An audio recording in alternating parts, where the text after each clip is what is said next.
So if you want to create high-click YouTube thumbnails using Remove.bg in 2026, yeah, this is one of the easiest ways to make your face or subject pop instantly. First, pick a clear image of yourself or your subject.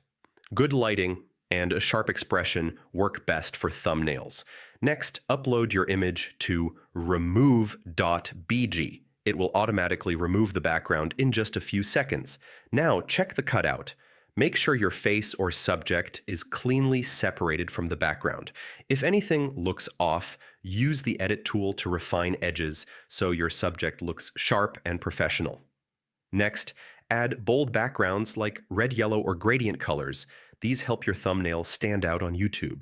You can also use custom backgrounds like text scenes, explosions, or blurred environments to match your video topic. Now place your cutout on one side of the thumbnail, leave space for text, and make sure the subject is big and visible.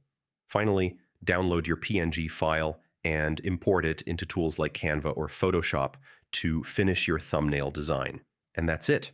Remove.bg makes it super easy to create eye-catching YouTube thumbnails that actually get clicks.